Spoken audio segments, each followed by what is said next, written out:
అప్పులిచ్చినోళ్ళు పీకల మీద కూర్చునేలా ఉన్నారు. ప్రతిపక్షంలో ఉంటే కాలు చెయ్యి ఆడేలా లేదు. ఏళ్లుగా చేస్తున్న వ్యాపారాలు ముందుకెళ్లేలా లేవు.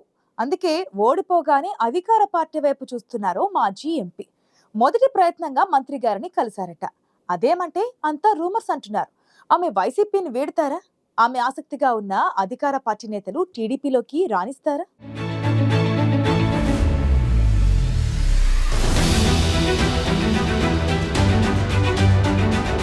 వైసీపీ అధికారం కోల్పోవడంతో గోడ దూకేందుకు రెడీ అవుతున్నారట ఆ పార్టీ నేతలు.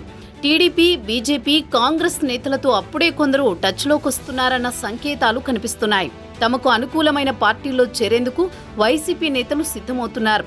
ముఖ్యంగా పార్టీ మారే నేతల్లో కర్నూలు మాజీ ఎంపీ బుట్టా రేణుక పేరు బలంగా వినిపిస్తోంది. ఫ్యాన్ పార్టీకి గుడ్ బై చెప్పి పసుపు కండువా కప్పుకోవడానికి సిద్ధమయ్యారట మహిళా నేత. ఆ మాజీ ఎంపీ ప్రయత్నాలు ఎలా ఉన్నా ఆర్థిక నేరారోపణలు ఎదుర్కొంటున్న బుట్టా రేణుకని టీడీపీ నేతలు పార్టీలోకి ఆహ్వానిస్తారా అన్నదే ప్రశ్న.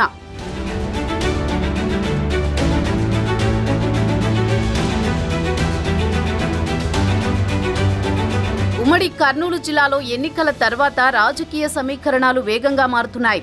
ఓటర్లు ఇచ్చిన ఓటమి షాక్ నుంచి ఫ్యాన్ పార్టీ నేతలు ఇంకా తేరుకోకముందే కొందరు టీడీపీలోకి చేరేందుకు మొగ్గు చూపుతున్నారు. అసెంబ్లీ ఎన్నికల్లో ఎమ్మిగనూరు నుంచి పోటీ చేసి ఓడిపోయిన బుట్టా రేణుక ఈ లిస్టులో ముందు వరుసలో ఉన్నారట. మొన్న విజయవాడలో మంత్రి ఆనం రామనారాయణ రెడ్డితో కలిసి రేణుక చర్చలు జరపడం వైసీపీలో ప్రకంపనలు సృష్టించింది. టీడీపీలో చేరాలనే ఆలోచనలో భాగంగా బుట్టా రేణుక మంత్రిని కలిశారని రాజకీయ పరిశీలకులు అంటున్నారు.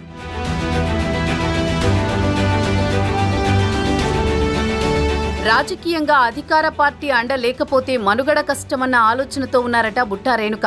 ఆమె వ్యాపారాల్లో తీవ్రంగా నష్టపోయారని ప్రచారం జరుగుతోంది. ఇంకా వైసీపీలోనే ఉంటే ఆర్థికంగా ఇంకా నష్టపోవాల్సి వస్తుందనే ఓడిపోగానే ఆమె టీడీపీ వైపు చూస్తున్నారని భావిస్తున్నారు. వ్యాపారాలను కాపాడుకోవాలన్నా విస్తరించాలన్నా అధికార పార్టీకి అనుకూలంగా ఉండడం ఒక్కటే మార్గమని భావిస్తున్నారట బుట్టా. మంత్రి ఆనం రామనారాయణ రెడ్డితో మాజీ ఎంపీ చర్చలు వైసీపీలో హాట్ టాపిక్ గా మారాయి.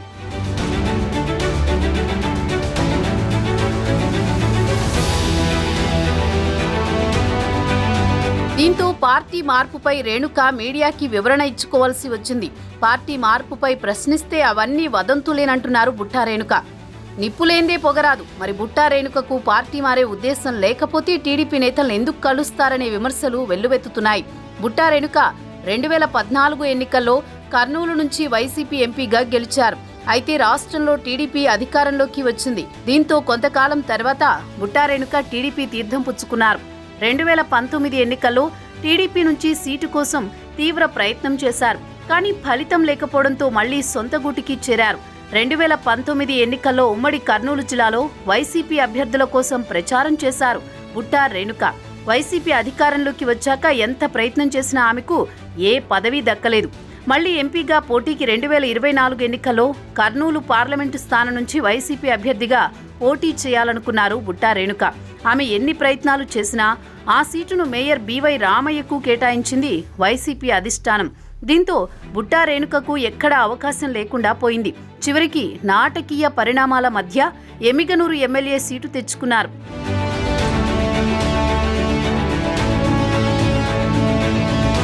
కానీ పార్టీలు మారుస్తారని అసంతృప్తికి తోడు వైసీపీపై వ్యతిరేకతతో ఎమ్మిగనూరు ప్రజలు బుట్టా రేణుకకు షాక్ ఇచ్చారు. టీడీపీ అభ్యర్థి జయనాగేశ్వరరెడ్డిని గెలిపించారు. వైసీపీ ఓటమి తర్వాత అధినేత జగన్మోహన్ రెడ్డి తాడేపల్లిలో సమీక్షా సమావేశాన్ని ఏర్పాటు చేయడానికి ముందు మంత్రి ఆనంద్తో కలిసి బుట్టా రేణుక చర్చలు జరపడం వైసీపీలో కలకలం రేపింది. రాజకీయ అండ లేకపోతే మనుగడ సాగించడం కష్టమని బుట్టా రేణుకకి తెలుసు. ఎందుకంటే ఆమెపై ఆర్థిక నేరారోపణలున్నాయనే ప్రచారం ఉంది. తన వ్యాపారాన్ని విస్తరించడానికి 100 కోట్ల రూపాయల రుణాలు తీసుకున్నారు బుట్టా. వాటిని తిరిగి కట్టకపోవడంతో సాధారణ ఎన్నికల ముందు ఆస్తుల వేలం నోటీసుల దాకా వచ్చింది. వ్యాపారం కోసం ఎల్ఐసి ఫైనాన్స్ నుంచి 340 కోట్ల రూపాయల రుణం తీసుకున్నారు.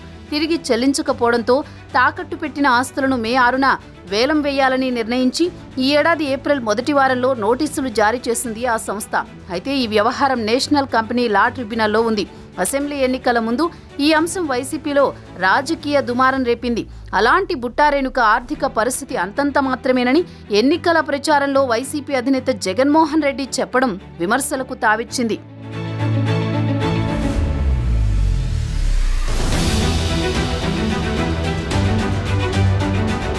ఆర్థిక సంస్థలకు టోకరా వేశారని ఆరోపణలు ఎదుర్కొంటున్న బుట్టా రేణుకని టీడీపీలో చేర్చుకుంటారా అన్నది ప్రశ్న. తిరుగులేని మెజారిటీతో అధికారంలోకి వచ్చిన టీడీపీకి ఇప్పుడు బుట్టా రేణుక లాంటి నాయకుల అవసరం లేదన్న వాదన వినిపిస్తోంది.